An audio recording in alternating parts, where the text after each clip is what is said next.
Pessoal, primeiro, boa noite a todos vocês. Muito obrigado pela participação. Deixa eu só ver se... Aí. Obrigado pela participação de todos vocês. Assim como agradecer o professor Eric, também agradeço a vocês por estarem aí no sábado à noite. Eu acho que todo mundo que de alguma maneira se importa com fazer ciência e, de certa forma, valoriza a graduação que faz, o conhecimento que vai usar aí profissionalmente para o resto da vida, uma hora ou outra vai ter que abrir mão de alguns privilégios de como descansar todo final de semana, para que a gente possa, seja divulgar ciência, ou seja aprender uma coisa nova e sair daquele basicão que a gente vê na graduação. E essa é uma das nossas propostas da Liga, realmente oferecer mais do que vocês encontrariam na graduação. E hoje a gente vai, como a gente já tem feito em algumas semanas, a gente está aproximando a neurociência de várias áreas de conhecimento. Então a gente já falou com o pessoal de odonto, a gente já falou com o pessoal de medicina, e hoje a gente está falando com o pessoal da enfermagem. Lembrando sempre que a nossa ideia de uma liga de neurociência, de falar de neurociência, é sempre discutir neurociência como ela deve ser feita, ou seja, de maneira multidisciplinar, então todas as áreas da saúde, e a gente ainda quer colocar o pessoal da biologia, de algumas áreas que fogem do classicão de saúde, até porque depois, no meio da conversa vocês vão perceber que eu com o Eric a gente tem algumas familiaridades de currículo. E uma coisa que no mestrado, e acho que talvez você também lá no Unipap tenha percebido muito isso, a importância da biologia como base para todas as áreas de saúde, né? Perfeito. Eu vejo que a Univap ela sustenta muito todos os cursos de saúde em uma biologia muito sólida, né? E essa não é uma área que não pode faltar de maneira alguma. Pessoal, só lembrando, eu vou lembrar agora e talvez também no finalzinho, porque vão entrar mais pessoas, que a gente tem a nossa vaquinha no abacaxi.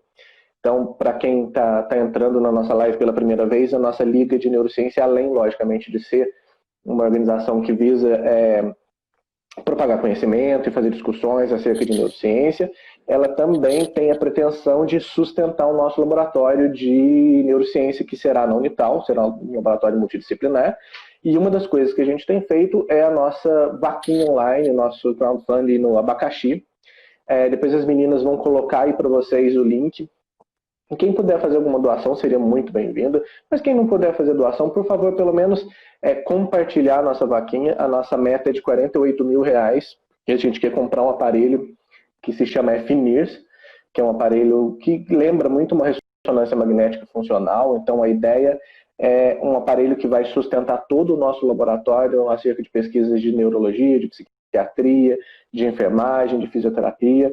Então é um aparelho caro, mas é um aparelho que a gente tem tentado angariar fundos para conseguir. Até um dos outros aparelhos que a gente quer é o aparelho de laser transcraniano. Poxa, que bacana, Marcelo. Então a gente vai tentar novamente a doação. Vamos ver se a gente consegue para fazer aquelas pesquisas de AVC, de depressão. Poxa, isso é muito bacana, porque e você tendo, além do aparelho de laser transcraniano, né, um aparelho que gera uma imagem aí, magnética talvez, né, tomográfica, você consegue avaliar essas áreas do cérebro a qual foi afetada, a funcionalidade e o quanto o laser afeta e consegue fazer com que se retome, né, através da fotobiomodulação, e essas áreas importantes para todo o organismo, né, Marcelo? Sim, e é o que muitos estudos às vezes vão ficar carentes, né? De um exame, às vezes de um exame de imagem que respalde um pouco dos resultados, né? Então é bem isso que a gente está tentando conseguir. Então, sem me alongar muito, hoje a gente conversa com o professor Eric. Professor, eu gostaria que o senhor se apresentasse. Mais uma vez, muito obrigado. Vi que acho que já tem alguns alunos seus aí também, né? Tem os alunos, tem o pessoal, a coordenação da Univap está aí presente, através da pessoa, da professora doutora Ivani Baptista, que nos representa lá da enfermagem, né? Tem o pessoal da faculdade Anhanguera e também, estou vendo alguns alunos, os alunos da Univap, alunos da Liga de Dor, viu, Marcelo, que a gente está criando aí, né? Cara, muito bacana. A gente está instrumentalizando essa liga para trazer também para toda a população acadêmica, população leiga, contribuir para o meio científico, né, através de temáticas discutidas dessa forma que você disse, né, interdisciplinar, que eu acho que esse é o pulo do gato para o avanço da ciência. É o enfermeiro com o psicólogo, igual estamos aqui hoje, né? É o enfermeiro com o médico, é o enfermeiro com o físio, nutri, toda a equipe, né, multidisciplinar aí, envolvida para quê? Para o bem de quem? Do paciente, da população. Isso é bacana, isso é top. Eric, fala um pouquinho pra gente da sua formação, fala aí dessa liga de dor, explica um pouquinho pra gente da sua carreira. Tá, vamos lá, Marcelo. Eu sou o Eric, né, o professor Eric Giovanni, né, atuo atualmente na docência de nível superior, né. Eu comecei a fazer, iniciei o curso de enfermagem em 2009, sou formado em 2013, né, pela Universidade Paulista, sou enfermeiro, me pós-graduei pela Faculdade Brasil em terapia intensiva, era uma área que já me atraía, né, desde a graduação. Então, assim, isso foi algo muito bacana e construiu uma noção clínica, né, muito grande, essa interface, esse contato, né, que eu tive com a terapia intensiva, muito grande para a construção da minha carreira e para o que eu exerço hoje, né? Então, posteriormente, fiz alguns cursos de habilitação que exigia na terapia intensiva, punção intraóssea, catéteres centrais de inserção periférica, né? Entre outros que o profissional enfermeiro que quer se destacar, nós temos que, né, destacar para, consequentemente, crescimento profissional e, lógico, a melhora, né, do quadro aí clínico de todos dos nossos pacientes, né? E, posteriormente, ingressei no mestrado em 2018, sou mestre em engenharia biomédica, defendi agora em março de maneira remota, viu, Marcelo? Legal, legal. Foi. Quando iniciou a pandemia, estava tudo pronto, não deu tempo de defender presencialmente, então nós fizemos aí uma adaptação, né, da banca, junto com o pessoal lá do IPD, da Univap, né, o Instituto de Pesquisa e Desenvolvimento, né? Eu fui bolsista CAPES durante o período, então a CAPES, né, nós passamos essa troca eleitoral, enfim. Então teve um balanço no meio da ciência e pesquisa em relação a verbas, né? Graças a Deus consegui manter a Bolsa CAPES e dar continuidade no meu projeto de pesquisa do mestrado, né, onde eu defendi agora. Esse projeto de pesquisa do mestrado foi voltado para a dor, né, voltado para uma dor específica, uma dor neuropática, né, dada a herpes zoster. Então, é uma dor que nós chamamos de neuralgia pós-herpética, né? Daí a necessidade do entendimento melhor da dor, né? Do que desencadeia a dor, os tipos de dores, né? Hoje nós vamos falar aí de dor crônica, né, Marcelo? E a neuralgia pós-herpética é uma das dores crônicas aí que afeta parte da população, né? Não é pequena e, enfim. Agora busco mais conhecimentos, a gente vai, né? Quando a gente é mordido pelo bichinho da pesquisa, né? Minha orientadora falava isso, a doutora Emília Ângela Mirella, e o meu co-orientador Rodrigo Brandão, também fera na área de laser, os dois, bem bacana. E quando a gente é mordido pela curiosidade, pelo bichinho da pesquisa, a gente não consegue mais parar, né, Marcelo? Então, sim. Cara, e assim, eu pretendo continuar nessa linha de pesquisa, certo? E poder produzir e contribuir para esse meio científico, para a formação de novos profissionais, né? O pessoal da minha área, enfermeiros, a gente acaba tendo contato com, né, algumas disciplinas que a gente também pode ministrar para outros cursos e contribuir como vice-versa, né? Essa interdisciplinariedade aí da saúde é muito grande, né? E como você disse, sabe, o Marcelo, quando se fala de saúde, né, a parte biológica ela tem que estar muito bem embasada, né, muito bem levantada de maneira científica a todos nós profissionais de saúde, né? Porque nós vamos precisar e nos deparar dela a todo momento para clinicar, para fazer pesquisa, para entender mecanismos e interferir aí no contexto geral. Basicamente é isso, Marcelo. Não sei se, né, respondi quem é o Eric aí.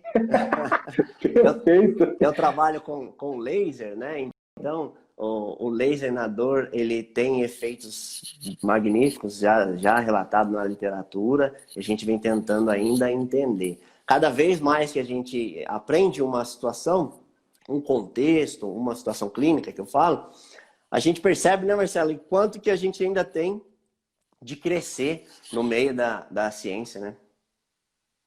E eu acho muito interessante. Eu achei, até fiquei muito feliz de saber que você também era fruto do IPD, porque, cara, eu acho lá muito. Eu acho que a gente tem, independente de onde a gente dê aula, hoje eu não estou dando aula na Univap, mas assim, Sim. eu realmente acho que a gente tem que bater palmas para muitos institutos. Eu acho que o IPD, a Univap no Vale do Paraíba, é um instituto assim, de excelência inquestionável. Acho que essa fundamentação biológica que eles dão para todas as pesquisas lá assim, é perfeito. E é realmente uma das coisas que eu gostaria muito de levar para o nosso laboratório de neurociência, porque um bom... eu sempre tive muito essa coisa do tipo... Eu sempre gostei muito de biologia, mas quando eu entrei no mestrado e eu comecei a realmente observar o quão grandiosa é a ciência biológica, né? E como todas as ciências da saúde bebem da biologia e dependem da biologia de uma maneira assim, absurda, né? Muitos dos grandes pesquisadores que a gente conhece hoje em dia são biólogos, né? E Sim, trabalham com sim. biólogos. Sim, as células, né? A biologia, ela está presente em diversos segmentos da ciência, da nossa vida cotidiana, né? Da neurociência também. Então, fazer esse link, né? É muito importante. Que, como você disse, é impressionante, né? Às vezes a gente passa por ali, na Univap, eu vou falar um pouco do Instituto, né? Então, você, quando adentra o Instituto de Pesquisa e Desenvolvimento, adentra a universidade, o campus como um todo, né? É algo, assim, esplêndido. Os laboratórios, né? Nós sabemos da dificuldade da pesquisa no nosso país, né? O país, ele sofre com essa inversão, né? Isso é uma opinião aqui do professor Eric, essa inversão, às vezes, de valores no investimento, né? Com a linha de pesquisas diversas, né? De várias instituições, não falando de qual eu pertenço, a qual você passou por lá. Ainda pertence, né, Marcelo? Você está terminando o doutorado lá, isso? Isso, eu defendo esse ano. Que bacana, Marcelo, que bacana. E engenharia biomédica, né? Engenharia biomédica. Eu não fiz o mestrado em engenharia biomédica, eu fiz em biologia, em ciências biológicas, e aí depois migrei para o doutorado em engenharia biomédica. Que bacana. Mas, cara, putz, eu acho muito legal e acho muito bacana como que lá no IPD, e aí acho que entra até na sua linha de pesquisa, como que eles conseguem muito bem transformar, às vezes, ciência de base em algo prático, algo que vai para a clínica, né? E o seu trabalho com laser e dor crônica é bem isso, né? Pegar o laser, que lá tem muitos estudos que estão associados à ciência básica, e levar para o consultório. É isso mesmo, é isso mesmo. Pegar o laser, né? Ele vem numa crescente utilização clínica.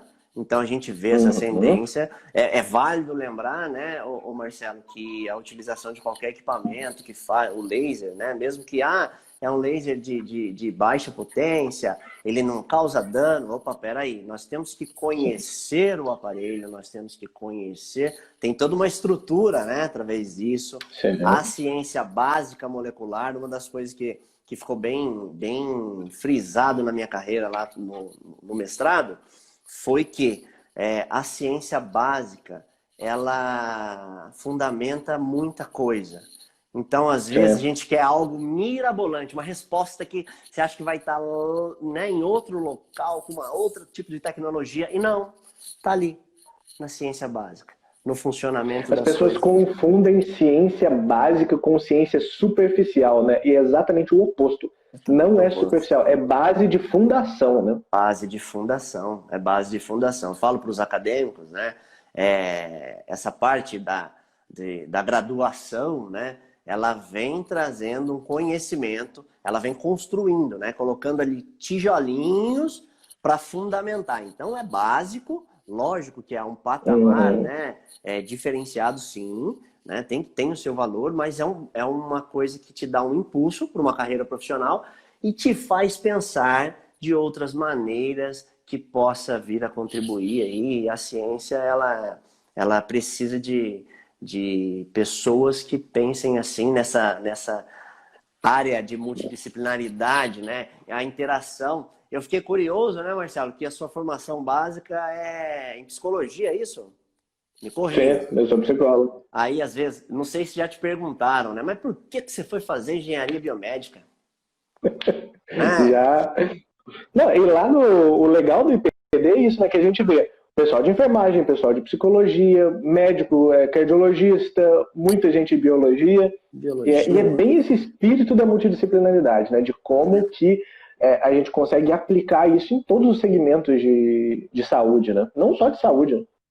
Perfeito. É uma coisa fantástica, né? A gente tem que criar essa capacidade de observar e conseguir, né, ir além, enxergar qual a interação que, por exemplo, a psicologia teve com a engenharia biomédica, que a enfermagem tem com a engenharia biomédica. A enfermagem está crescendo nesse ramo, né? Já trabalha em lesões aí diversas, com a laser terapia, né? A enfermagem está entrando na estética com a laser terapia, certo? E assim, a laser terapia, né, que promove a fotobiomodulação, ela, além de ser uma tecnologia que eu diria controlada, né, conhecida, então nós temos aí uma segurança para trabalhar, mas nós podemos utilizar ela, Marcelo, para muitas outras coisas ainda. Então, cara, e fazer esse link, né, com a neurociências e laser terapia, cara, isso é bacana. O pessoalzinho da Liga da Dor que está aí, né, fiquem atentos e já vão bolando aí ideias para a gente trabalhar e trabalhar nesse sentido da equipe multidisciplinar, trazendo todo mundo para entender dos Sim, assuntos diversos, né?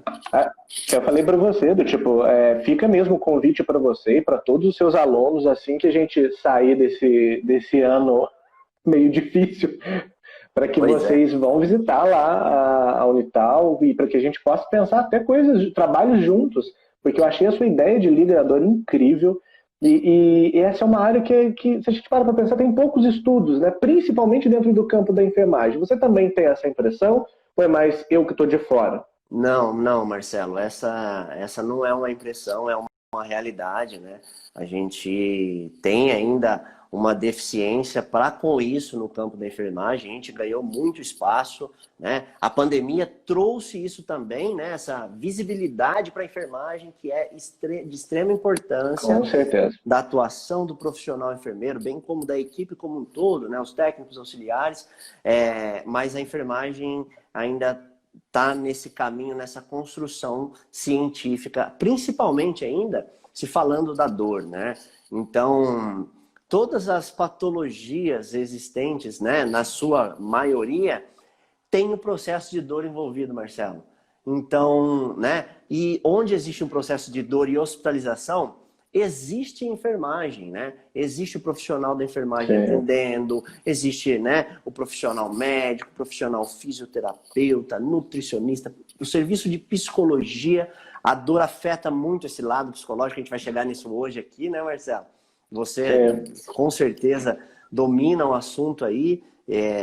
A dor, ela tem dimensões grandes e a enfermagem tem que entrar de cabeça nisso. É um dos nossos objetivos da Liga, né? Eu, quanto enfermeiro, estou trazendo aí essa turminha da enfermagem para nós desenvolvermos trabalhos que venham a contribuir com todos os pacientes que sofrem.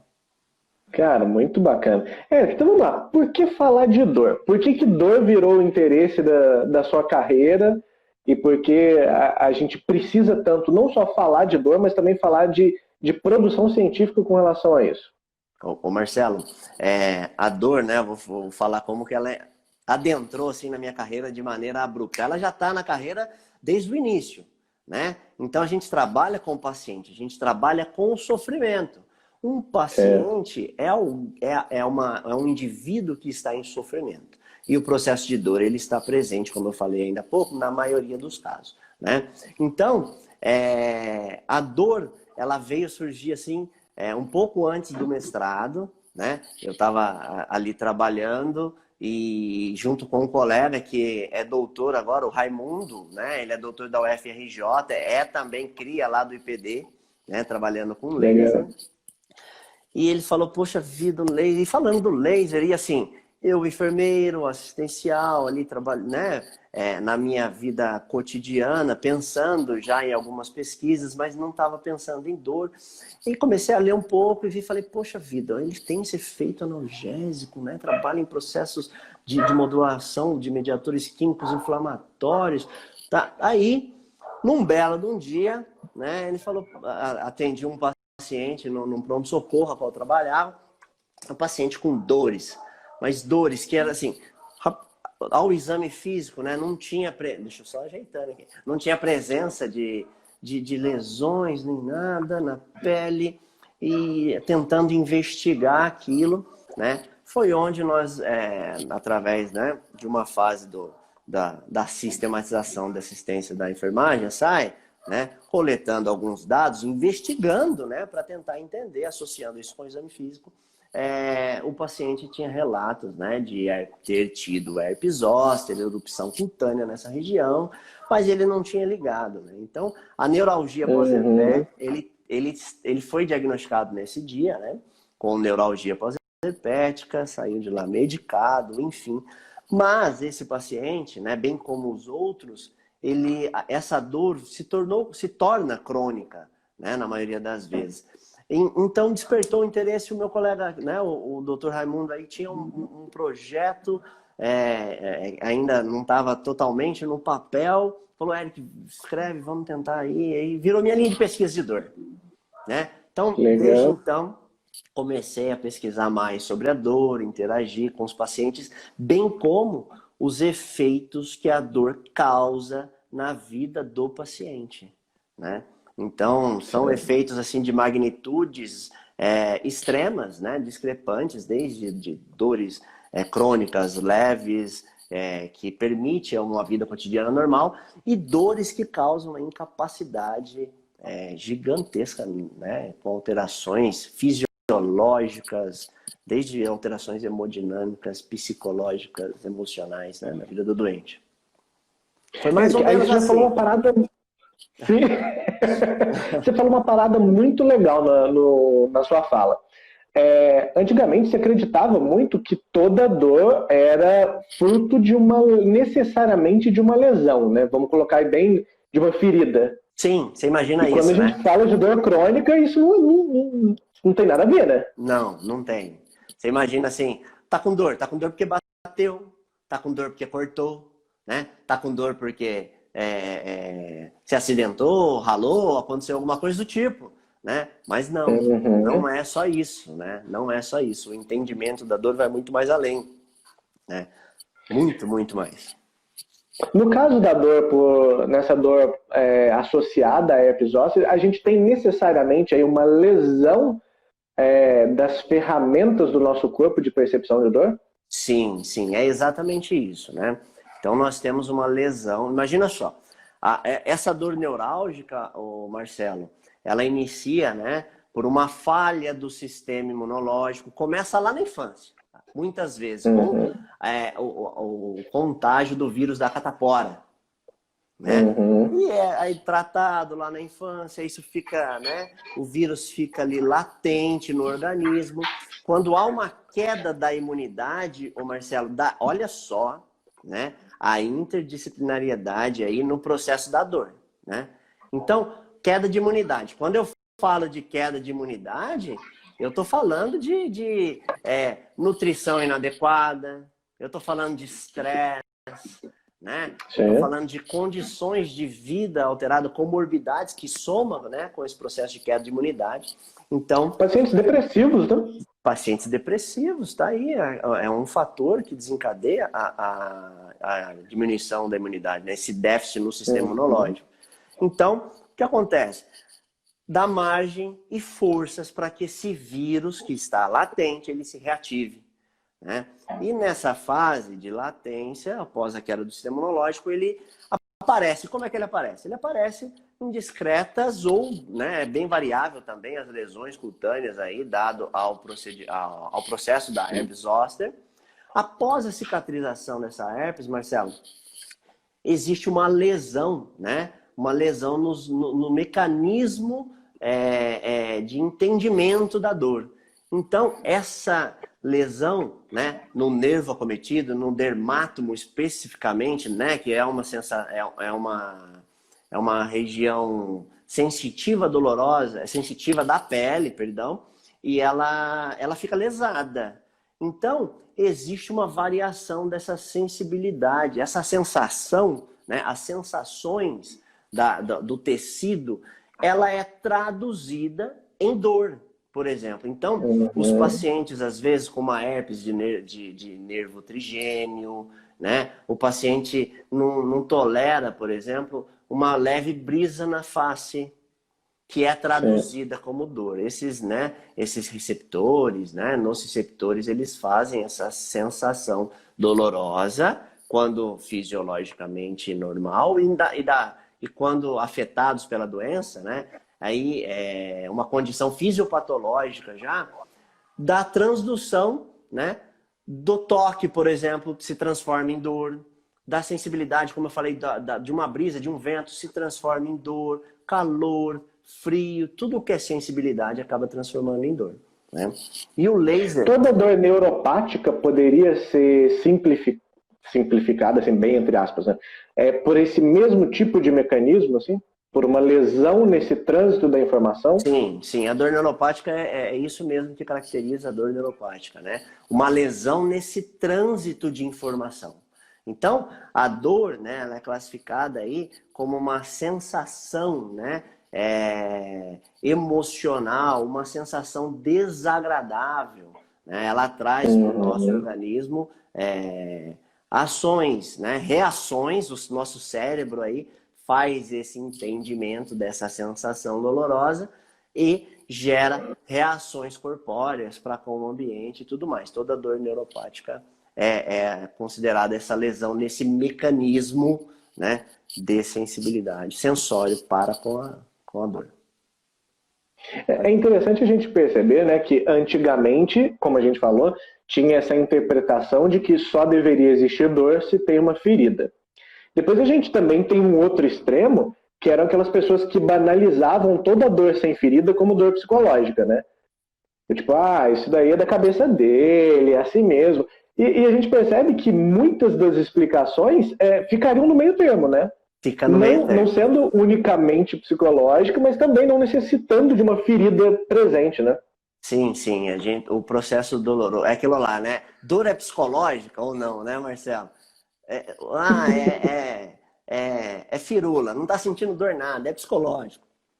Opa, peraí, então, a própria ciência traz isso, né, Marcelo? Então, essa definição de dor psicológica, né, ela existe, cara. Então, acaba falando isso que você disse, né, não fica no meio termo. Então, a dor, né, ela desencadeia processos que interferem no psicológico, né? Interferem na parte motora, na parte neurovegetativa e sai de homeostase, né, Marcelo? Nós temos que viver nesse equilíbrio, né? Então, a dor, ela desencadeia processos diversos que acaba trazendo malefícios para a vida do indivíduo. A professora Ivani comentou ali que é subjetiva, né? E é interessante essa característica subjetiva da dor, porque se dá da interpretação desses estímulos, né? Sim, cada um tem ela é, sim, subjetiva. Muito bem colocado, Ivani. A dor, né? Ela é variável porque cada um, né, tem uma experiência para com a dor, né? Então, essa experiência dolorosa, ela altera, né, os níveis de dor que eu, Eric, posso sentir, que você, Marcelo, pode sentir, por exemplo. Né? Quando a gente utiliza aí uma escala muito comum, né? O EVA, Escala Visual Analógica de Dor, né? Então, vamos dar um exemplo aí. Você tá, o profissional que está atendendo na porta do pronto-socorro ou, né, tanto faz o ambiente, você vai atender um paciente e ele tem uma cólica renal. É uma dor grande, né? Os estudos trazem esse processo doloroso exacerbado, com alterações fisiológicas, hemodinâmicas, e um paciente que atende aí, que está com uma unha encravada, que também tem a dor, né? E quando você aplica a escala, né, a gente observa essa subjetividade. Às vezes o paciente ele tolera muito mais a dor, né? Quanto, senhor José, quanto está doendo aí de 0 a 10, a escala visual, né? Para quem não conhece, é uma linha graduada, vai de 0 a 10, né? Onde 0 é a menor dor e 10 a maior dor, né? Tem esses extremos. Tem figuras para ajudar nessa interpretação, com um sorrisinho, né? Figura que permite, né? Uma comunicação também não verbal aí para a gente melhorar essa análise. E esse paciente, às vezes, com uma dor, com alterações hemodinâmicas e fisiológicas, tá doendo bastante, tá doendo 6, né? E atribui a nota 6. E esse paciente que você vê que está bem, conversando no celular, quanto tá doendo? De 0 a 10? Tá doendo 10. Enfim, as respostas são, sim, subjetivas, né? Cada indivíduo, de acordo com a sua experiência dolorosa, que é uma experiência desagradável, né? Ele acaba entendendo. Às vezes a minha dor é maior do que a sua dor, né? Até com relação a um histórico de experiências dolorosas que esse paciente já teve, né? Sim, sim, Marcelo. O nosso cérebro é o maior HD do mundo, né? Não existe Sim. HD maior. Então essas sensações dolorosas, elas são, né, armazenadas ali no nosso cérebro por isso que cada um tem um entendimento. Ô Marcelo, vou falar uma particularidade, né, um problema aí de pesquisa para você agora, com essa avaliação da dor. Poxa vida, chegava o paciente lá no consultório para eu fazer o atendimento, né, e desenvolver o projeto. E os pacientes, não, estou com dor nível 9 e tal, mas espera aí, como é que eu vou quantificar essa dor, Marcelo? Só pela escala visual analógica, né? Aí discuti com os meus orientadores e tal, o professor Rodrigo trouxe, né, a utilização de um analgesímetro digital, né? Nos permite ter um parâmetro, né? Isso é chamado de algometria, né? Traz a dor em uma escala que é passível de mensuração. Eu consegui mensurar essa dor, Marcelo, em gramas. Então é um sensor, né? Que de acordo, o paciente me sinalizava a localização da dor, né? E eu fazia ali pressão. Esse ponteiro tinha um medidor de pressão e essa dor referida, né? Vale ressaltar que é uma dor referida. O paciente, quando refere a dor, né? Quando eu tirava o sensor, ele marcava quanto de pressão eu aplicava nesse paciente, por exemplo. Então eu pude acompanhar após as sessões do laser o quanto esse paciente tolerava de dor no local. Isso me propiciou quantificar a dor do paciente. Esse instrumento Então, o aparelho ele usa a pressão para pressão. mensurar. É como se fosse assim, o quanto de pressão eu tenho que colocar num tecido para despertar. Isso, mais ou menos isso. O Lucas está perguntando, Lucas, né? Qual o nome dessa escala, por favor? O Lucas é um aparelho, né, chamado analgesímetro, tá? Analgesímetro digital. É um aparelho que ele tolera aí 1.000 gramas, né? 1 quilo. É um aparelho de uso veterinário que a gente adaptou, porque a dor era bem... É uma sensação dolorosa muito sensível, né? Então, nós pudemos adaptar essa quantidade de gramas, foi suficiente para a nossa avaliação. É isso mesmo, a pressão, né, sobre o tecido, sobre a região dolorosa, né? O paciente referia a dor, né, o momento em que havia a potencialização dessa dor, né? Muitas vezes, essas dores crônicas ou dores neuropáticas, elas são desencadeadas por uma ação externa, né? Como, por exemplo, um movimento, em casos de dores crônicas de articulações e etc. Né? Mas foi bem bacana, propiciou. e trouxe aí essa linha quantitativa para eu poder acompanhar os meus pacientes, o quanto eles melhoraram, né? Após as sessões do laser na A região. gente consegue usar outros indicadores fisiológicos para medir dor, como frequência cardíaca, dosagem de cortisol? Consegue, Marcelo. Mas, por exemplo,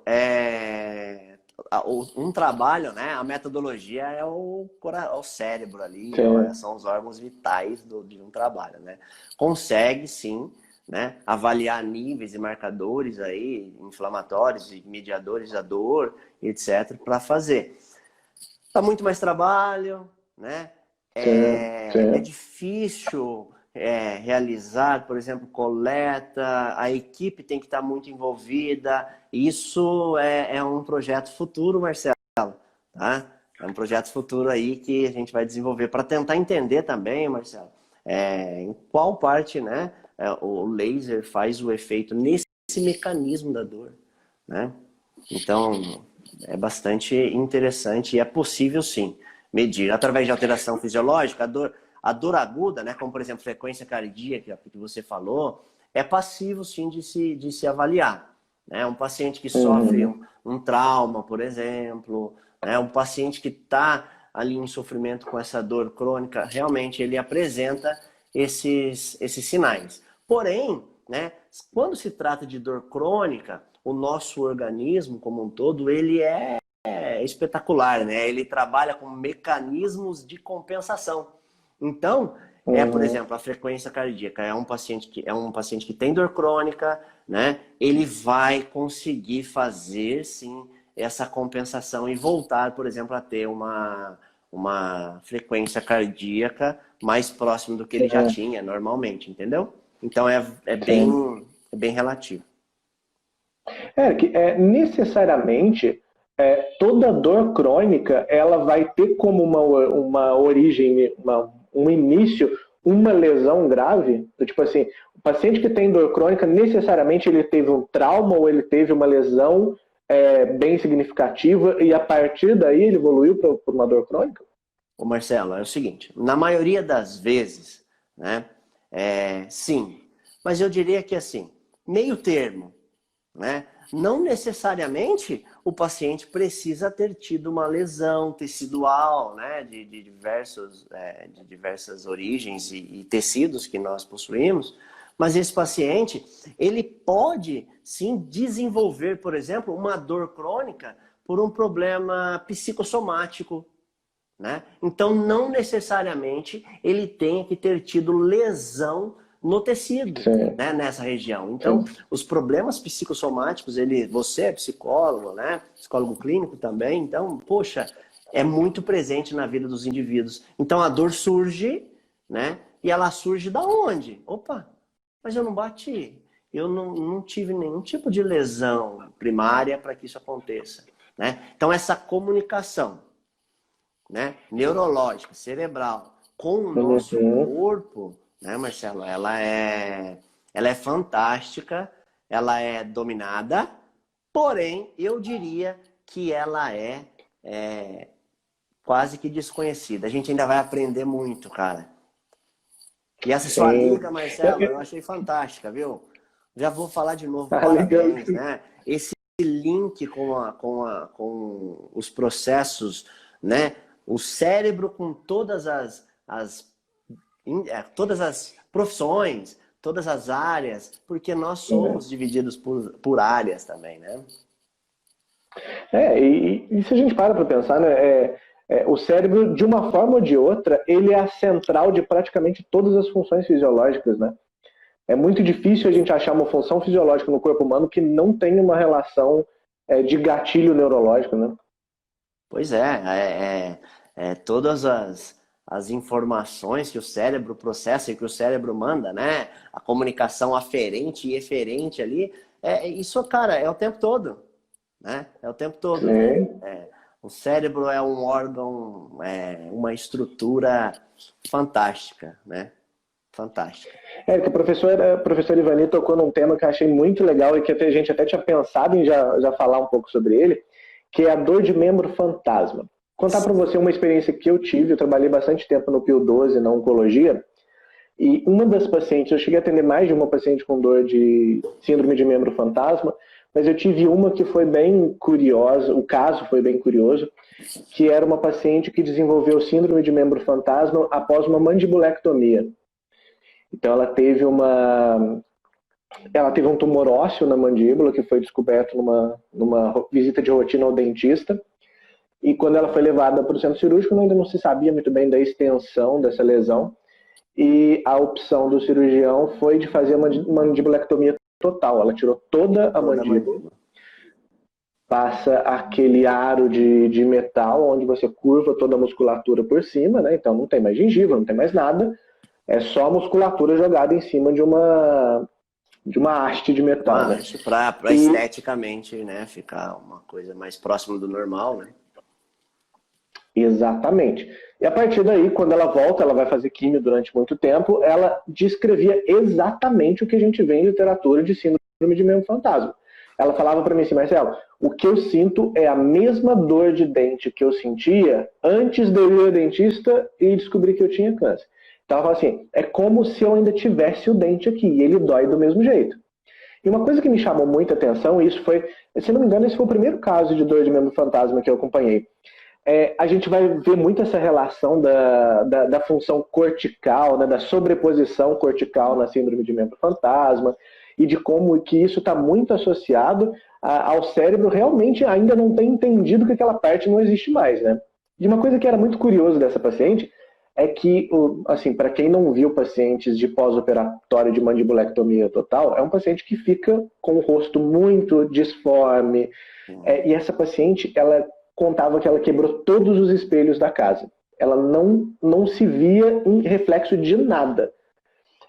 E o tratamento dela foi, para quem conhece um pouco, né, de aquela caixa de espelhos, onde pacientes que têm amputação de membro fazem, quando você tem no rosto, é impossível de fazer. Você não tem como fazer técnica de espelho. Você acaba tendo dois lados, mas você não é dois membros, né? Não dá para fazer a técnica. Exatamente. E o que eu fiz com ela foi pedir para que ela colocasse um espelho em casa e para que ela, pelo menos uns 5, 10 minutos por dia, ela parasse de frente ao espelho e tocasse a prótese. Ela olhasse ao espelho para que o cérebro voltasse a entender que, assim, que existe uma estrutura ali, né? E, cara, funcionou absurdamente.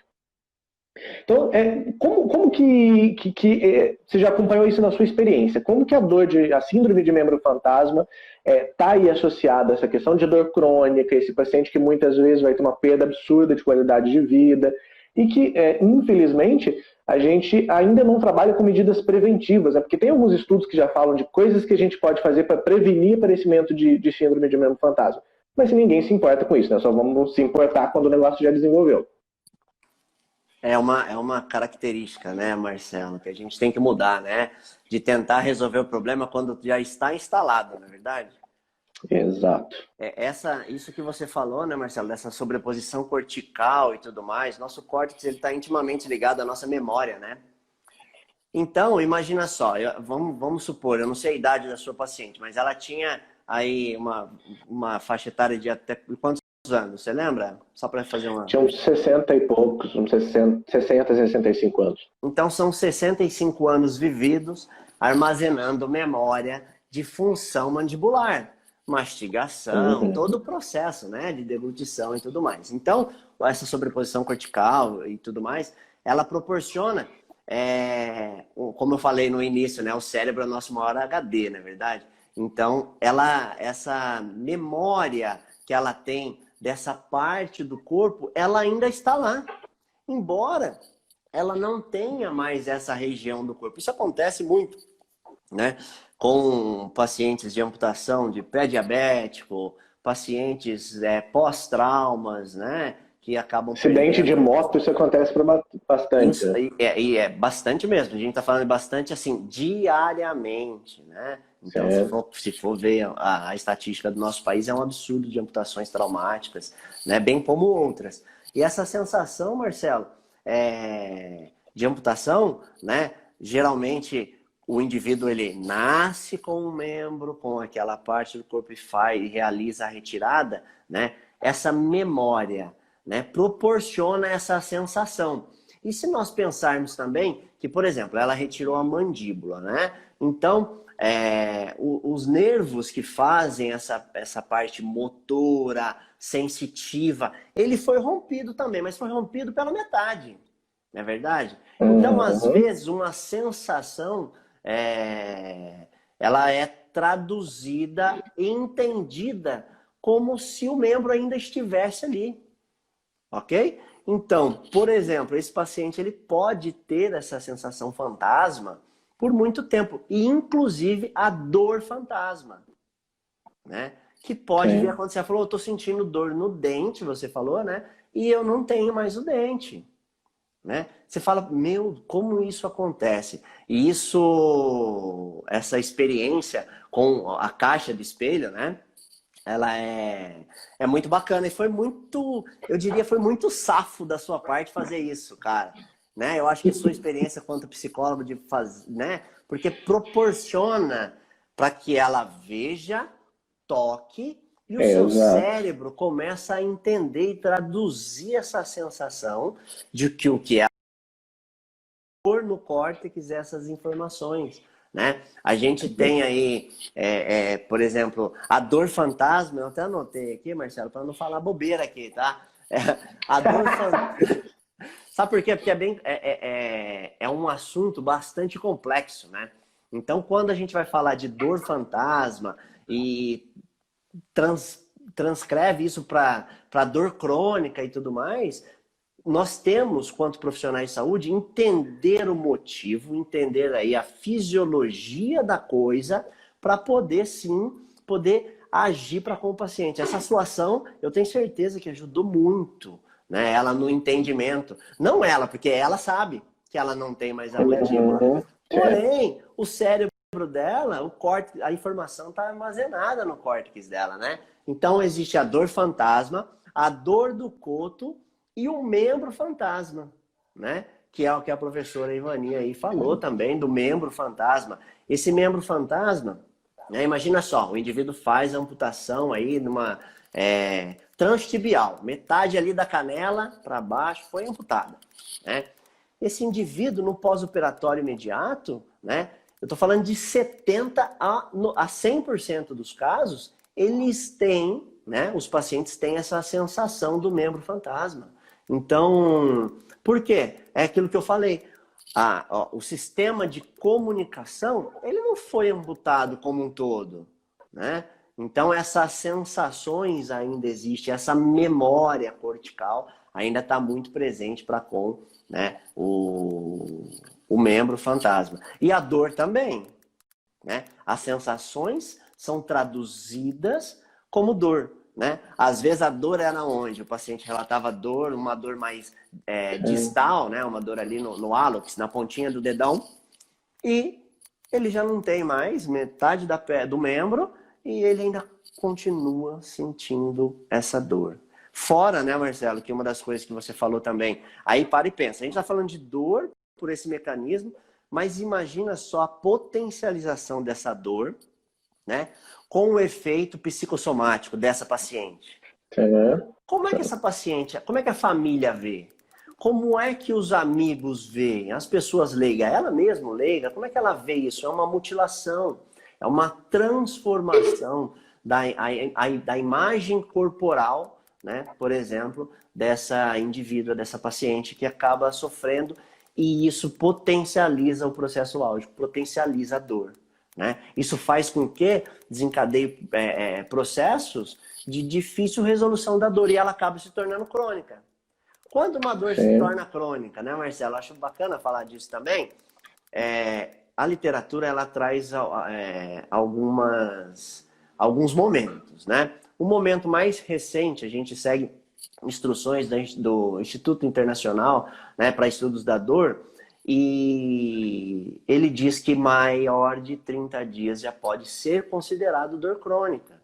Porque uma lesão, Marcelo, ela, após tratada, né, uma lesão, uma contusão, uma fratura, ele tem que haver, por obrigatoriedade, um tratamento imediato, né?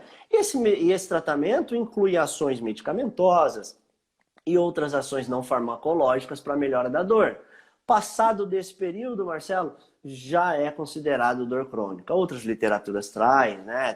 Como maior de 3 meses, maior de 6 meses, mas o mais recente a gente já considera uma dor crônica aí, um paciente com mais de 30 dias de dor no mesmo local, tal, pode ser considerado. Lógico que o profissional tem Pode que falar, ter... desculpa. Não, imagina. O profissional tem que ter essa capacidade clínica, né? O raciocínio clínico, técnico, científico, para analisar o que de fato está acontecendo, entender, né, todo esse processo de dor do paciente.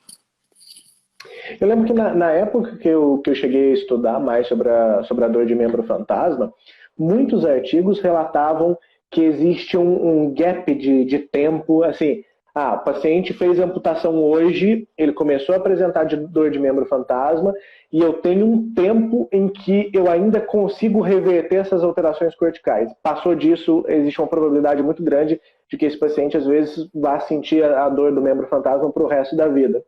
Existe alguma coisa parecida quando a gente fala de lesões que podem ser potenciais causadoras de dor crônica? Do tipo, eu tenho que fazer a intervenção em mais ou menos quanto tempo para prevenir uma dor crônica? Olha, Marcelo, isso é uma coisa que é bastante difícil e arriscado até de eu responder, tá? Porque realmente não é porque não existem tantos estudos assim, Marcelo. Porque nós hoje, né, a ciência hoje trabalha assim com uma ação imediatista. Então, Sim. né, pega um paciente com uma vasculopatia, uma doença comum aí, uma neuropatia periférica, né, dada a diabetes, por exemplo, que é uma das doenças que assola, silenciosa e que assola, por exemplo, a nossa comunidade, a nossa população como um todo. Então, ô Marcelo, essa situação, né, ela, quanto antes o indivíduo comece a apresentar sintomas, a ação, a intervenção terapêutica, né, farmacológica, não farmacológica, ela tende a acontecer. Isso Certo. propicia, né, uma resposta tardia também que deve ser importante, considerada. Né? Imagina só, um paciente com diabetes, descompensada, esse paciente ele pode desencadear uma neuropatia, né, periférica, perdendo sensibilidade. A dor ela está presente nesse processo também de neuropatia periférica. Né? Começa principalmente pela dor até a perda do membro. Né? Esse paciente, né, olha o quanto ele sofreu. Olha a memória dolorosa desse paciente. Né? Uhum. Então, isso pode sim desencadear, né, um processo de dor fantasma por mais tempo, para a vida toda, depende dessas variáveis. Imagina só, o paciente sofreu 5 anos com dor no membro, né?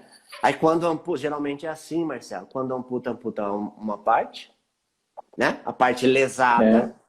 que já não sente mais dor, essa parte lesada, é dali para cima, o processo álgico, né? E vai fazendo vai sofrendo essas mutilações. Isso tudo, com certeza, cria-se um arquivo aí cortical de dor que pode sim prolongar a resposta da dor fantasma, propriamente dita. E os estudos falam muito disso, né? Do tipo, como que às vezes medidas simples como você fazer uma boa analgesia no paciente antes de sedar o paciente por uma amputação faz uma diferença muito grande, né? O cérebro vai se lembrar daquele membro antes de apagar sem dor. O que na maioria das vezes não acontece, né? O cara tá lá morrendo de dor, você apaga o cara e ele acorda sem o membro. E acorda. E aí isso potencializa também, Marcelo. Tem estudos, né, que traz esse processo de sedação antes da anestesia para amputação. Isso favorece realmente essa memória. Opa, o paciente está ali, né? Ele entra em um nível, em um estado onde ele diminui e elimina essa sensação dolorosa através da sedação. Né? Uhum, E sim. posteriormente é feita a anestesia e a amputação. Então essa memória aí é muito bem colocado, viu, Marcelo? É isso mesmo, Sim. cara. Eric, eu vou fazer o seguinte. Eu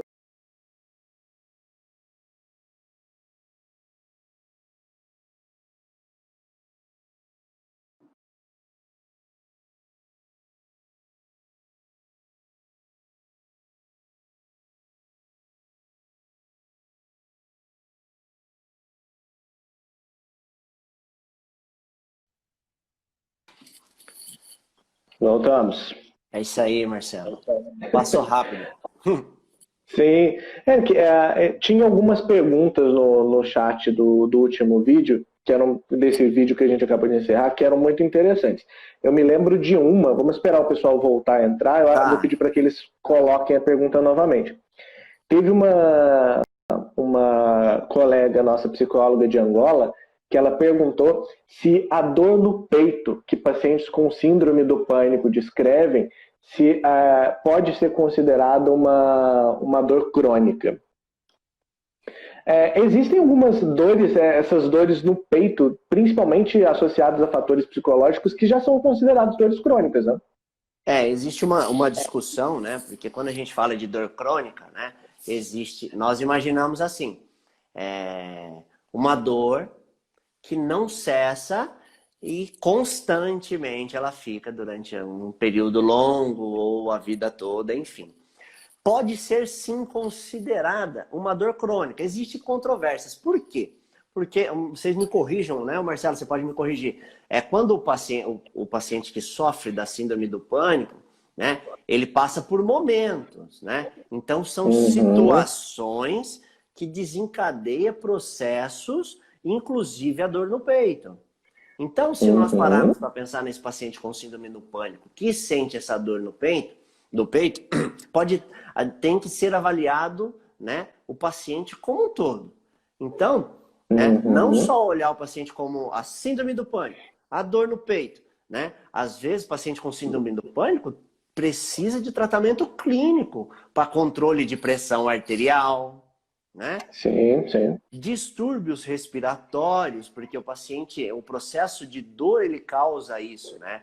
Ele causa essa dor no peito, essa angústia, né? Essa dor pode ser desencadeada, né? Lógico que essa patologia de base, que é a síndrome do pânico, ela desencadeia as respostas no nosso organismo como um todo. Uma resposta, né, fisiológica, aumento do batimento cardíaco, aumento da pressão arterial. Aí você pega um paciente que tem uma síndrome do pânico, né? É um paciente que não todos, óbvio, mas imagina só, imagina um contexto, né? Que o paciente não consegue frequentar uma academia, fazer uma atividade, né? Talvez nem laboral muitas vezes, né, Marcelo? Então, imagina só, ele desencadeia outros problemas, outras comorbidades que pode também estar linkada a essa dor no peito. Vasoespasmo, né? Vasoconstrição, o aumento da pressão arterial, às vezes um paciente já que tem propensão a um problema cardíaco, tem alguma comorbidade, por exemplo, pode vir apresentar essa dor no peito, por exemplo. Ou às vezes, né, Marcelo, vários de nós já passamos por situações assim, luto, óbito, situações estressoras, e a gente não sente aquele aperto no peito. Uma situação angustiante, né? Ai, tô sentindo um aperto no peito hoje, tô com um aperto no peito hoje, sabe? Quando você usa essa expressão, né? Essa expressão pode ser traduzida muitas vezes em uma dor evidente desencadeada por uma síndrome do pânico. Então, como eu falei, existem controvérsias, pode ser sim considerada uma dor crônica, porque um paciente que tem isso constantemente em todo o processo, né, de crises, podemos dizer que sim. Quando a gente vê o DSM, por exemplo, quando a gente vai falar de depressão, o DSM algumas vezes ele vai colocar assim, rebaixamento de ânimo e de humor durante grande parte do tempo, durante a maioria dos dias. A gente usa mais ou menos o mesmo tipo de raciocínio quando a gente vai falar de dor crônica, ou seja, o paciente, para entrar num diagnóstico de dor crônica, ele tem que sentir dor todos os dias, durante grande parte do dia? Olha, o Marcelo, excelente pergunta, né? O paciente, para ser considerado com dor crônica, né, esse paciente, comumente, ele apresenta, né, uma dor constante, certo? Em determinada região, são dores específicas, né? Esse aperto no peito é específico, uma dor, né, fantasma crônica, ou uma outra dor associada, ela tem uma região fixa, né? E ela é desencadeada muitas vezes, Marcelo, em momentos específicos, né? Às vezes a neuropatia pós-herpética, né, a neuralgia pós-herpética, essa transdução de sensibilidade de qualquer tipo de sensibilidade, seja calor, frio, tátil, né, ela é traduzida para dor, e ela constantemente aparece. Então, sim, né, para ser considerada dor crônica, ela tem que ter uma periodicidade. Ela tem que ter, né, o aparecimento concomitante a alguma situação, algum problema, talvez, ou não. Né? Não sei se... Vamos imaginar, por exemplo, um paciente que descreva aí um histórico de dor crônica em uma região de pós-operatório, por exemplo. O paciente que vai ter essa caracterização de dor crônica, necessariamente ele vai fazer um processo inflamatório naquela região? Do operatório, sim. Tá? Do operatório, sim. Né? Por quê? Existiu ali uma lesão. Né? Uma lesão intencional, por exemplo, que gera mediadores e uma reação inflamatória. A inflamação, ela faz parte, né, do processo fisiológico. E com a inflamação nós temos a dor, né? É os sinais cardinais da inflamação, né? Calor, edema, rubor, dor, disfunção, né? Tudo isso, a dor geralmente, comumente, o processo inflamatório está presente, Marcelo. Então, mas não necessariamente toda dor crônica vai ter atrelado o processo inflamatório. Não necessariamente toda dor crônica. Não necessariamente toda dor crônica, tá? Essa dor pós-operatória citada, sim, mas não necessariamente, né? As dores crônicas, ela pode ser aí também, vamos dar esse exemplo do psicossomático, e aí o processo inflamatório, ele não está envolvido. Sim. Vamos ver, tem uma pergunta aqui. Eita. Peraí. Gostaria de fazer uma pergunta. Blá, blá, blá. Havia pensado em uma situação oposta quando o paciente deixa de reconhecer uma parte do corpo como um conjunto e até começa a ter um processo de sensibilização de dor. Como ocorre esse processo? Uma lesão orgânica, psicológica, ambas? Como é feita a reabilitação? Aqui no caso, a Laís que está perguntando, né? Você está falando de transtornos psiquiátricos onde o paciente tem aquela sensação de membros que não pertencimento? Deixa eu achar aqui para tentar entender melhor a pergunta também, Marcelo. O perfil é Luna.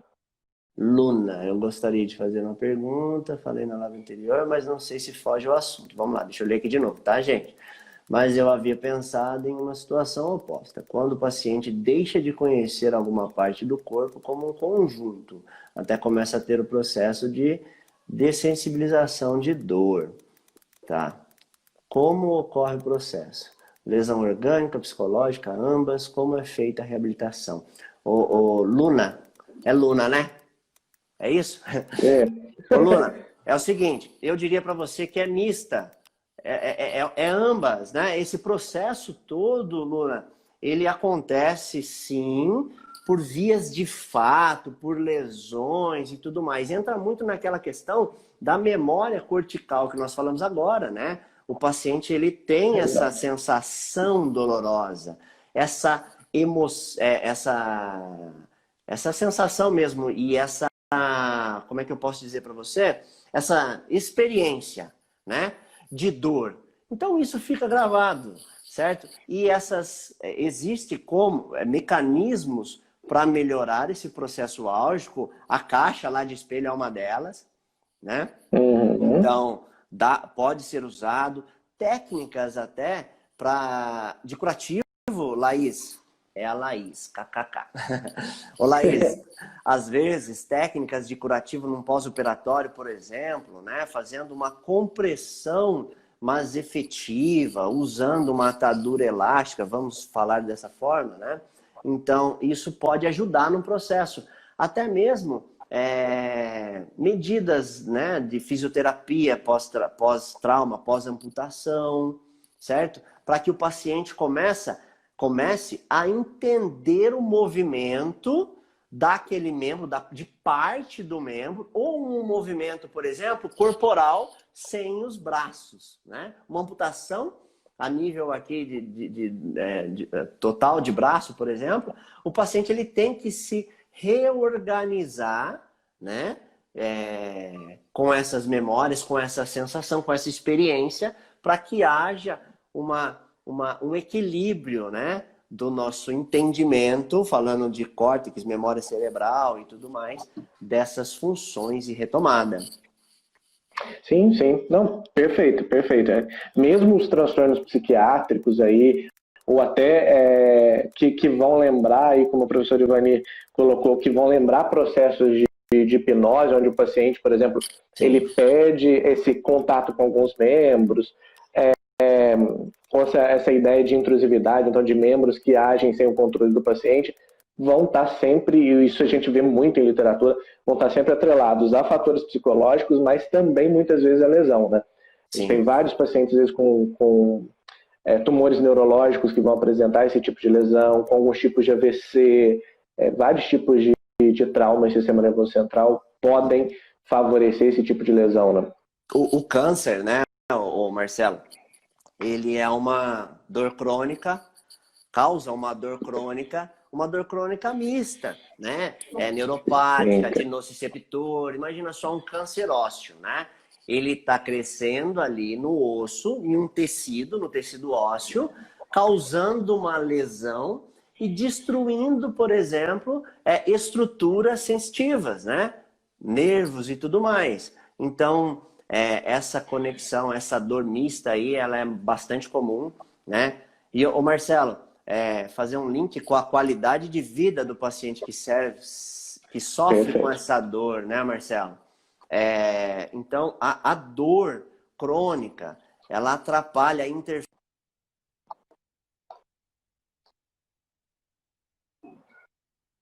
né? Tá. Voltou.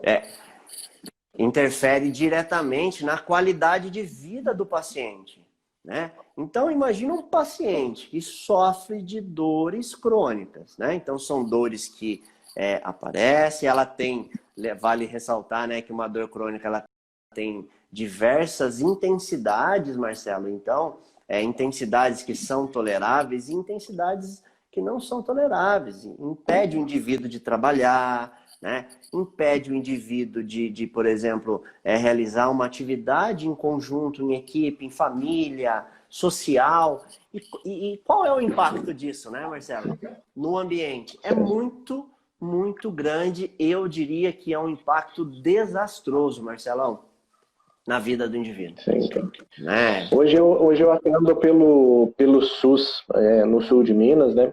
E por trabalhar um pouco com essa parte de neuro, muitos pacientes que vêm encaminhados para mim são pacientes que ou tiveram tentativas de suicídio ou com ideação suicida. E nesse contexto, eu já peguei muitos pacientes, acompanhei muitos pacientes que tiveram tentativas de suicídio por dor crônica. Pacientes com fibromialgia que não respondiam mais à medicação.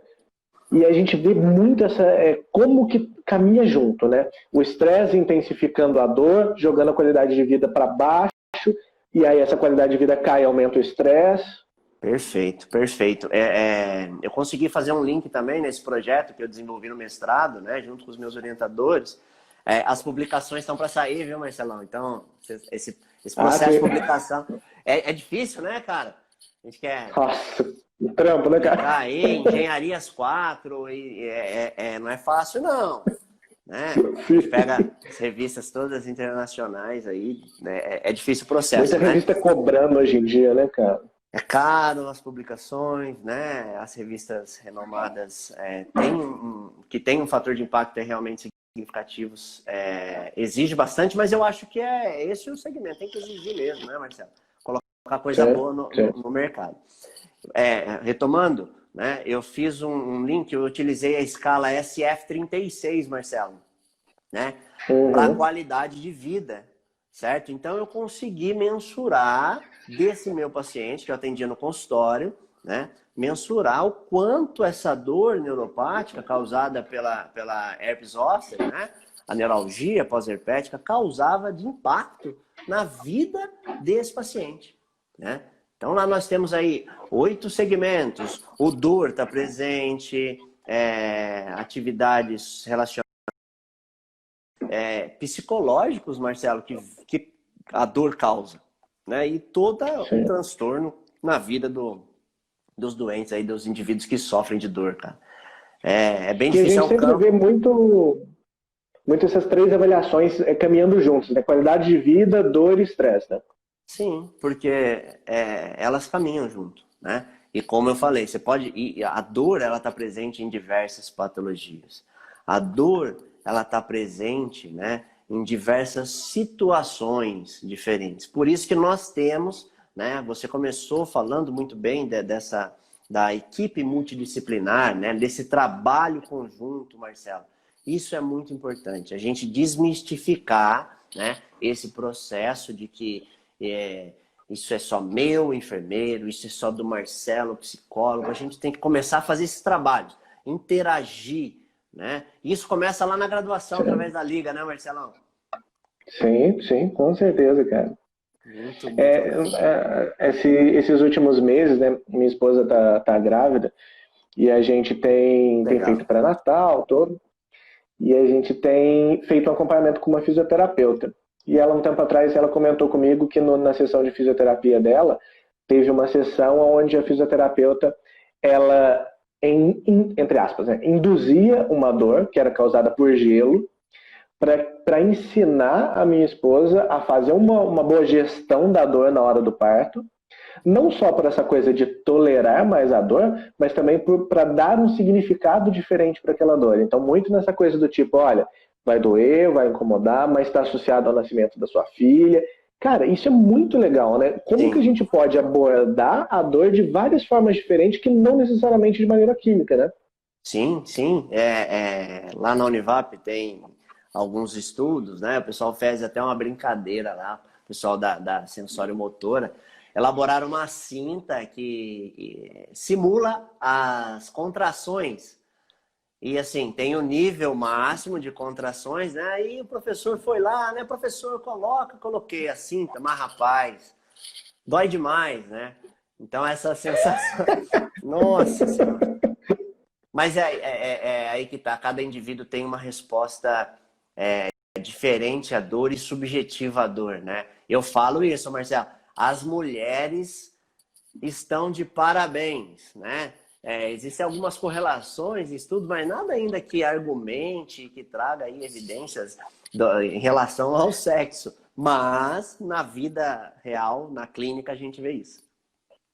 É isso que eu ia perguntar, cara. Será que existe algum estudo relacionando gênero e tolerância à dor?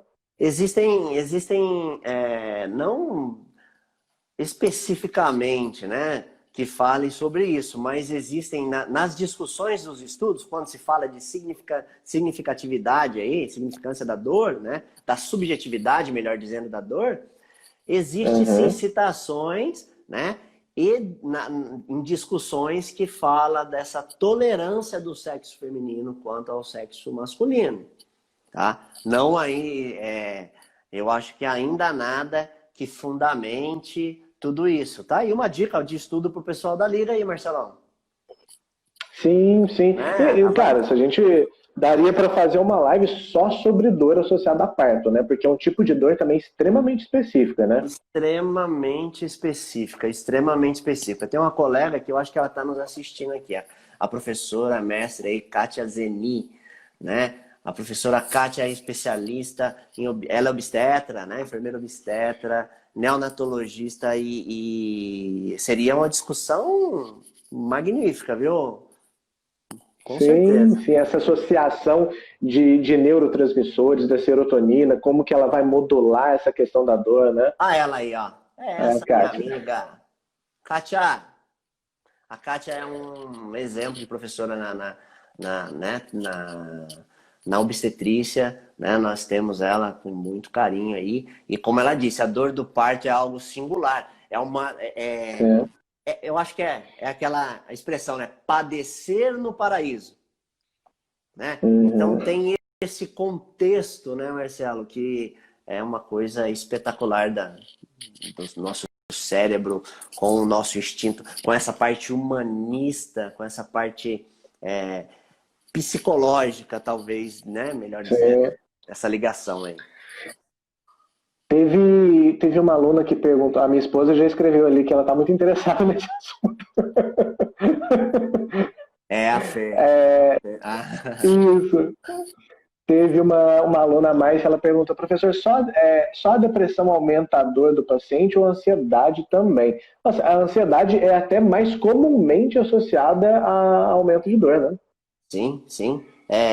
A depressão desencadeia esse processo todo de ansiedade também, então ela está bem mais assim, ligada, afinco mesmo a essa situação. Sim. Eu lembro eu tenho um colega que ele fez medicina em Itajubá e ele contou de uma situação onde eles iam fazer uma punção lombar no paciente e aí o professor foi com ele, mais um outro colega dele e falou assim, vai ser o seu colega que vai fazer a punção, mas vai lá, explica para o paciente como vai ser, tudo. E aí o paciente no leito e o aluno chegou e falou assim, olha, eu vou fazer tal procedimento, mas eu já vou lhe adiantar que vai doer muito.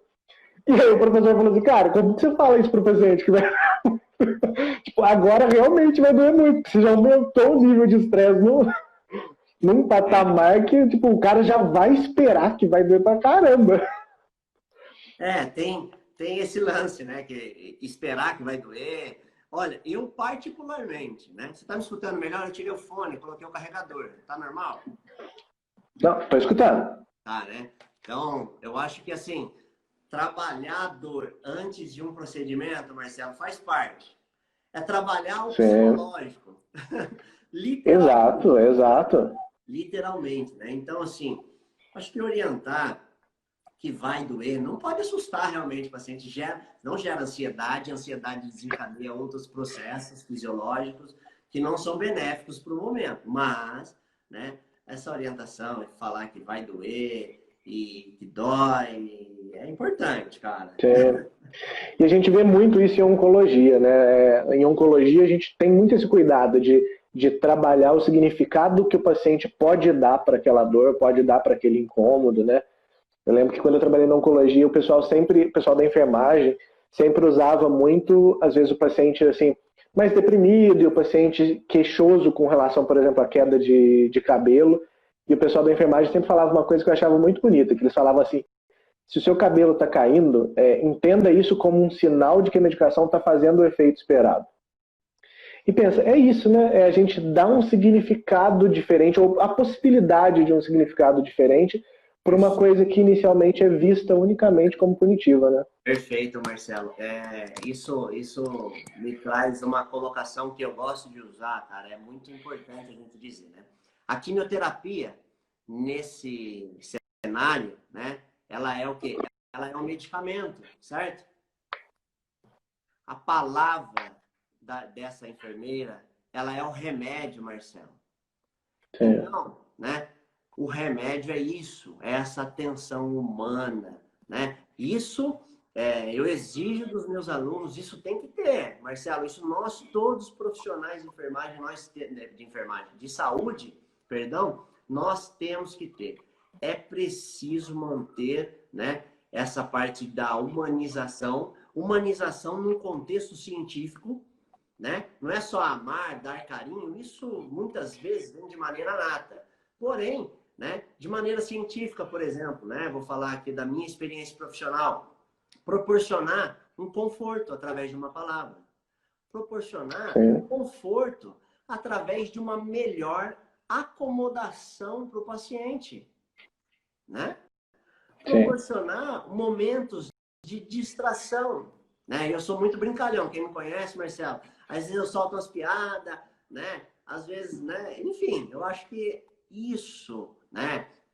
Nós temos que trazer esse processo, essa motivação, né? Essa descontração. Isso é remédio, Marcelo, nos dias de hoje. Isso é remédio. Sim, e é interessante a gente observar como que isso é extremamente natural, né? Se você pega a Univap, lá no IPD, tem muitos estudos com ratos, com camundongos, E muitos estudos que vão mostrar exatamente isso, né? Como que às vezes você colocar uma bolinha dentro da gaiolinha do rato, você já joga indicadores de dor para baixo, indicadores de estresse para baixo, você já aumenta a qualidade de vida para caramba do animal. É um barato, né? A gente, esse contexto animal, humano e tal, na pesquisa é muito bacana, né? Inclusive o analgesímetro, o Marcelo, que eu utilizei na pesquisa, é utilizado lá no IPD em ratos, né? O professor Rodrigo causava lesões tendíneas lá para trabalhar com inflamações, né, no tendão, e fazia o uso do analgesímetro com uma ponteira específica, é muito sensível, né? Imagina um tendão de um rato, né? Então, utilizar essa ferramenta no meu projeto também. Nós temos que ter essa capacidade de trazer as coisas, inovar. O que eu posso utilizar? Não é a gambiarra, né? É ajuste técnico. Se eu não eu faço com a outra, eu tento dar um jeito. Sim. Érico, o que você acha que o pessoal da enfermagem pode, sei lá, esperar no futuro, assim, de associações entre a enfermagem e neurociência? Tipo assim, como que a enfermagem pode crescer e dar suas reais contribuições dentro dessa linha de pensamento da neurociência? Primeiramente, né, a gente tem que estar... eu acho que tudo começa ali na graduação, no interesse do aluno, né? E entender o que a gente estava falando no início da live, né? Entender a base, né? Entender a ciência básica, ok? Para funcionalidade e para aplicação dela numa ciência mais avançada, vamos dizer assim, nas pesquisas, né? Como eu falei, a enfermagem ela está crescendo, né? Ainda mais, ela está se empoderando através desse conhecimento técnico-científico, né? Porém, nós professores, né? Nós discutimos isso diariamente, assim, nos nossos encontros. E a enfermagem, ela tem grande potencial, sabe, Marcelo? Porque nós conseguimos, né, trabalhar e ter uma visão ampla dos processos, né? Bem como os Sim, profissionais de perfeito. saúde de maneira geral, né? Mas nós trabalhamos instrumentalizados, né, na ciência. Então, a enfermagem trabalha com evidência científica, somente com evidência científica, né? Mas fazer esse intermédio, né?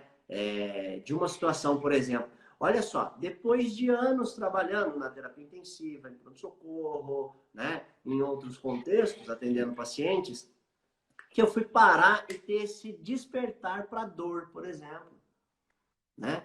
O quanto eu posso contribuir para um contexto, cada um dentro da sua área de afinidade e tudo mais. Mas eu acho que o interesse, né, começa aí o entendimento da ciência básica para que haja aí progresso nesse processo de ciência. E a enfermagem está vindo, Marcelo. A enfermagem está vindo com tudo, cara.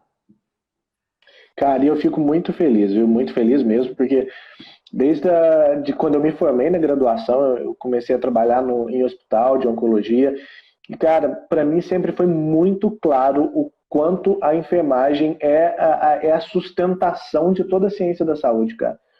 Não existe intervenção em saúde sem enfermagem, sabe? E do tipo assim, muito longe do que às vezes as pessoas imaginam como uma ciência de suporte. Não, ela é essencial, ela fundamenta coisas. Fundamenta, Marcelo. Então, se a gente Nós para somos... pensar, o médico tem 5 minutos de observação do paciente, a enfermagem entende a evolução da saúde da doença de uma forma tão mais ampla do que a medicina que é espantoso que a gente muitas vezes tenha que falar para os alunos de enfermagem, por exemplo, do tipo, cara, invistam em ciência, invistam em pesquisa, porque vocês são a base de pesquisa em saúde. Isso, nós estamos tentando, né, Marcelo, através de encontros como esse, isso promove essa mudança de pensamento, né, Marcelo? Aonde um enfermeiro pode chegar, falando, né, eu vou puxar um pouco aqui para o meu lado, para a minha formação, Marcelo, realmente, nós da enfermagem, nós estamos presentes na vida do paciente em proporção, né, de tempo muito grande, né, em Sim. relação às outras profissões. Eu fico muito feliz de escutar um profissional que não é enfermeiro dizer isso, ter esse reconhecimento.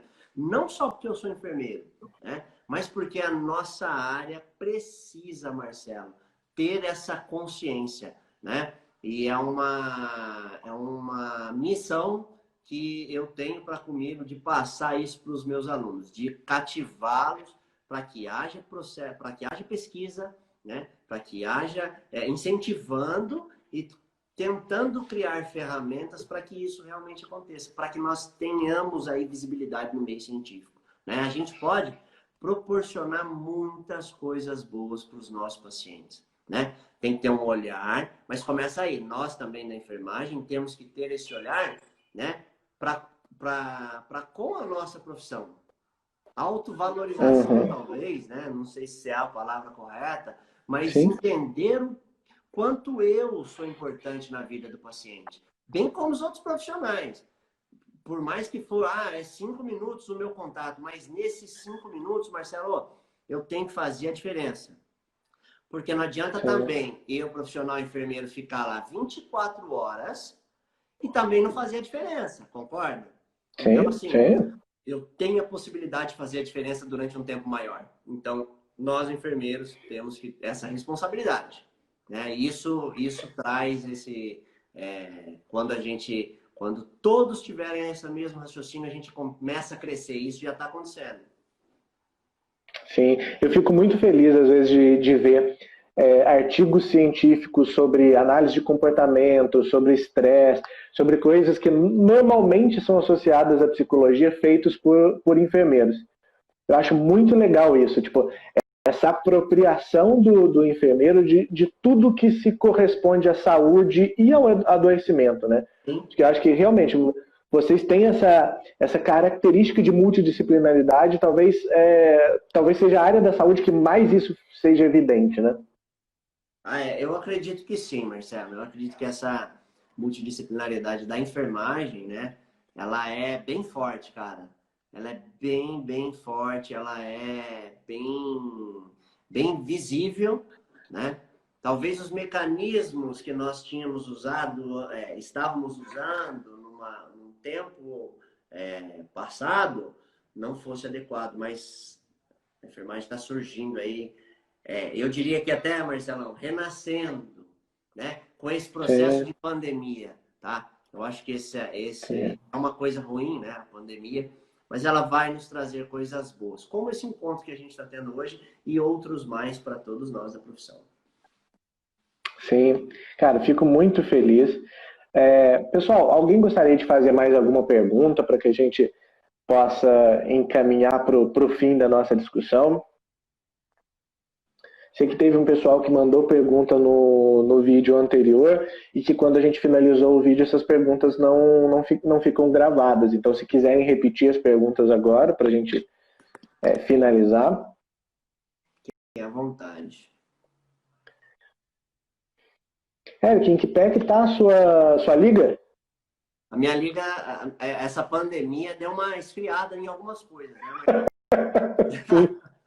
Então, nós estamos nos reinventando, né? A liga, ela já está acontecendo, né? Hoje, inclusive, ela está acontecendo com esse encontro. Tem vários alunos aí presentes da liga, né? Agora, no comecinho de agosto, nós vamos fazer uma pausa, Marcelão, de 15 dias. Né? Vai ter um recesso para uma reorganização e retomada. Está retomando, né? Então, essa organização para retorno das aulas e a Liga vai vir nesse momento, com tudo. As nossas reuniões, estruturar bem a Liga para proporcionar aí conhecimento técnico-científico, né? Em relação à dor nos diversos aspectos, nos diversos âmbitos, trabalhando essa multidisciplinariedade também, né? Junto com todos os profissionais necessários para nós entendermos. Então, Marcelão, a ideia é construirmos um conhecimento, né? Para novas discussões e novas propostas no meio científico, quem sabe novas resoluções, né? Soluções de alguns problemas, como a dor crônica também, quem sabe. Sim. Depois, passa pra gente o contato da sua liga, se vocês tiverem alguma rede social pra gente divulgar. Eu acho que a gente aqui no Vale do Paraíba às vezes fica meio isolado, né? E a gente pode colaborar muito. Eu realmente quero que as nossas ligas se comuniquem bastante, porque eu acho que tem tudo a ver. Sim. E porque, nossa, gostei pra caramba do seu trabalho e tenho certeza que a gente ainda vai fazer muitas outras colaborações. Fico à disposição. Se você quiser fazer alguma coisa algum dia para a sua liga, para o pessoal lá, cara. Poxa, Marcelo, vai ser um prazer, cara, fazer esse link entre as ligas, vai ser muito bom. Nós estamos num processo de criação, né? Iniciaremos aí os meios sociais, as redes sociais para nossa comunicação, para a liga vir com força. Então, eu tenho certeza que a gente vai poder trabalhar junto em vários contextos aí, até, né? Desenvolver vários projetos juntos. Eu espero isso. Perfeito. Até o pessoal, os alunos, seus alunos da liga que estão assistindo, se quiser depois mandar mensagem para a gente pode passar mais ou menos o que a gente já fez na nossa liga, como que a gente organizou algumas coisas de rede social. Às vezes a gente também bebeu essas informações de outras ligas, então é nossa responsabilidade também passar para... Poxa, Marcelo, que legal você abrir essa porta para a gente. Eu falei com os meninos, a gente falou ontem brevemente, né? Falei, ó, sigam lá o pessoal. Olha que bacana, né? A rede, pelo menos no Instagram ali, para vocês para nós já termos uma ideia, né? A Esther que está aí também, obrigado, viu, Esther? A Esther fez o primeiro contato comigo, também super simpática, receptiva. Vocês são fera e agradáveis, viu, Marcelo? Isso é muito bom, cara. Vai ser muito bacana, cara. Essa parceria vai render muita coisa. Ó, temos uma pergunta aqui da Bernardina. No início da... Eita, peraí. No início da abordagem, falou de laser e de aparelho de medição de temperatura, atualmente usado no período pandêmico, pode causar algum prejuízo cerebral. Se sim, qual pode ser? Eu não cheguei a ver nada sobre isso. Você chegou, Eric? Não cheguei a ver, Marcelo. Ela está falando em relação ao medidor, né? O medidor de temperatura.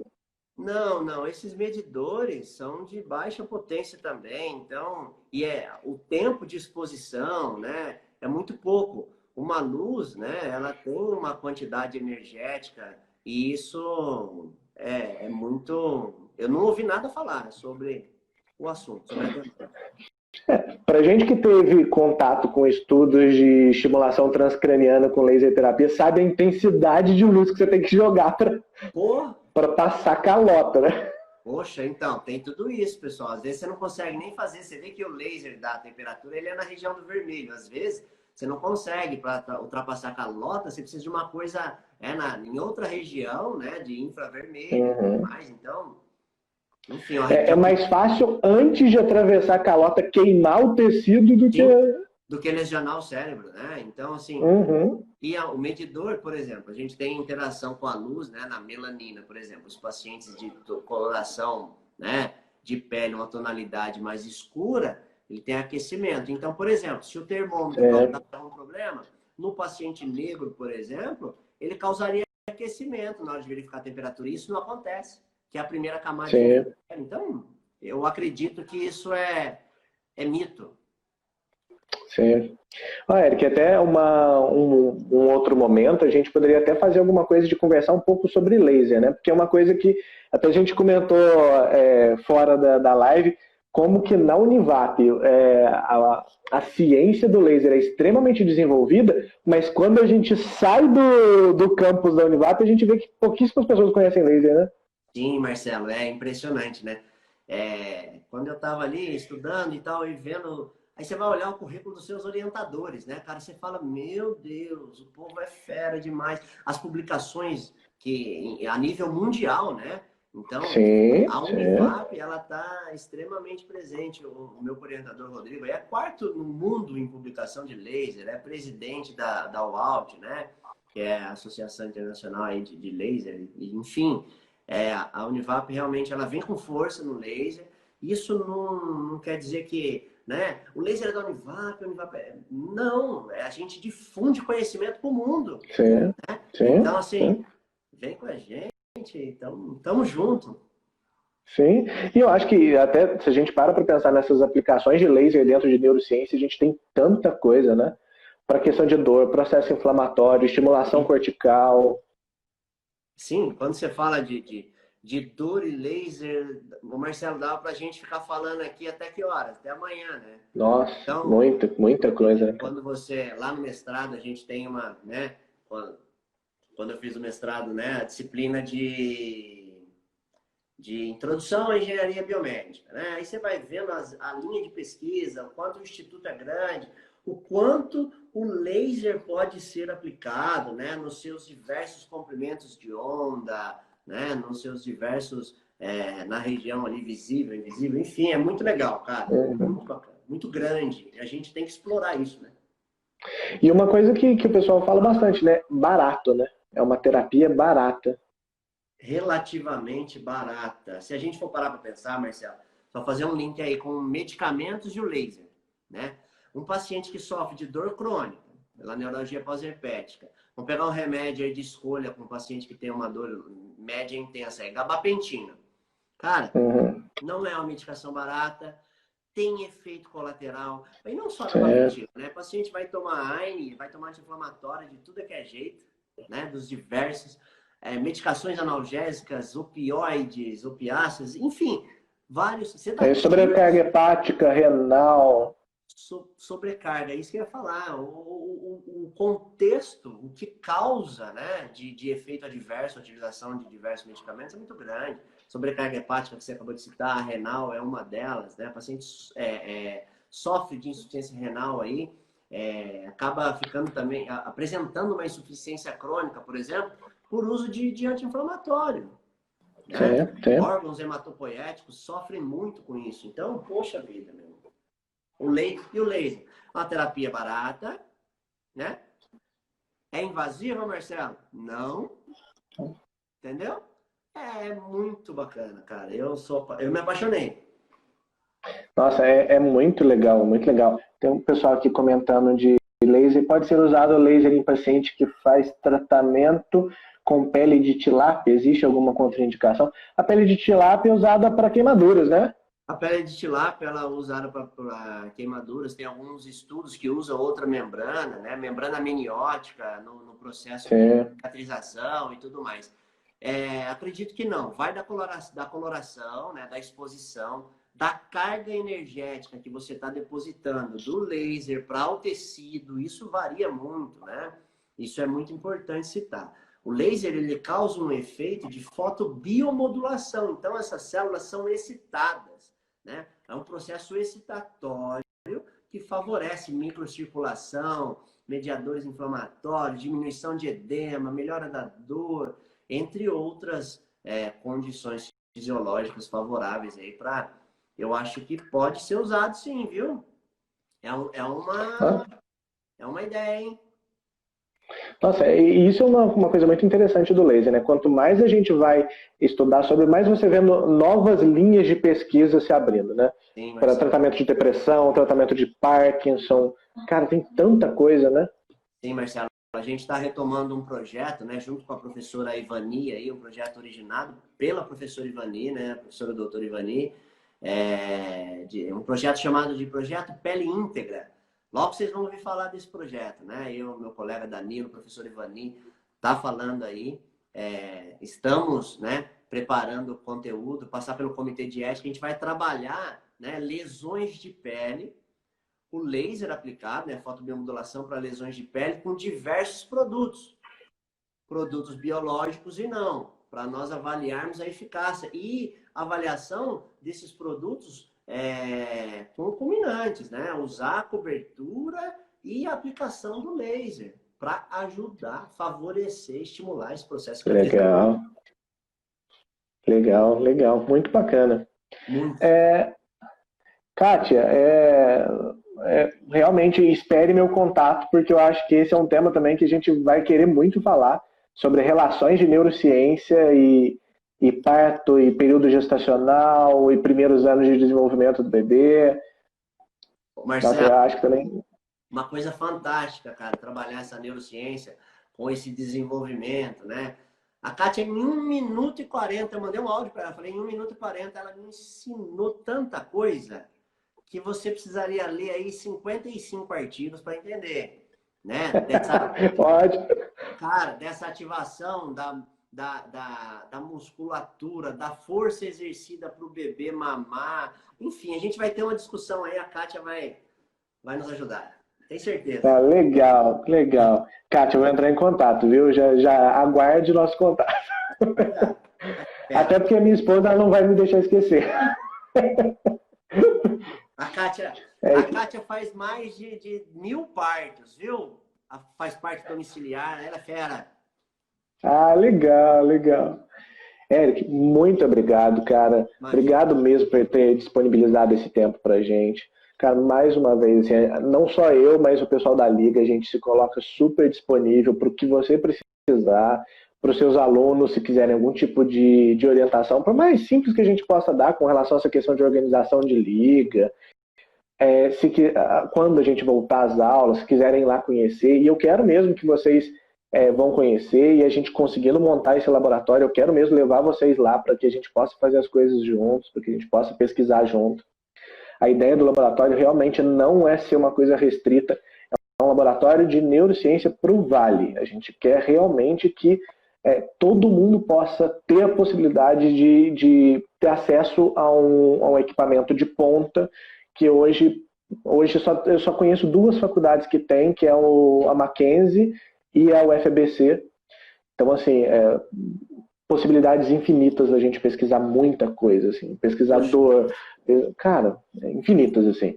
Então, que bacana, Marcelo. Isso, meu, eu não tenho nem como agradecer, né? Isso vai impulsionar de maneira grandiosa a Liga e esses estudos voltados para a neurociência, envolvendo a dor. Eu quero estar presente aí, ajudar vocês. E quero, né, a ser ajudado também, inicialmente, com certeza. nossa, vai ser muito legal. E a dica que eu já dou para os seus alunos, que são os alunos aí da Liga da Univap. Cara, assim que possível, assim que voltarem às aulas, quem não conheceu o IPD ainda, conheça. Vá Assim, conhecer? vá conhecer. Eu estou quase catando os meus alunos lá da Unital e trazendo aqui para conhecer o IPD. Vocês que estão lá não conhecer, é absurdo. A gente voltar às aulas agora, né, Marcelo? É um dos projetos aí da Liga também, a gente lá conhecer o laboratório e tudo mais. Sim. E assim, a enfermagem, ela tá ganhando espaço, vamos ver se em breve, vai ter que ter um espaço lá para a enfermagem também. Ah, com certeza. Meu querido, muito obrigado. Abraço para você, para todos os seus alunos. Bom descanso, bom finalzinho de final de semana. Cara, fico à sua disposição, tá? Marcelo, eu que agradeço o convite, né? Fiquei mesmo lisonjeado. Eu vou confessar uma coisa aqui, é a minha primeira live, assim, né? Estou aí nas aulas remotas e tal. Mas, cara, foi um prazer enorme. Eu estendo aí e divido com você essa intenção de abrir as nossas portas para vocês da Liga também, para que a gente possa fazer uma parceria realmente de sucesso, tá? Então, muito Ok. obrigado mesmo. Deus abençoe. Bom trabalho para vocês. A minha esposa está aí, ó. Mary Kay Priscila Brandão, é ela.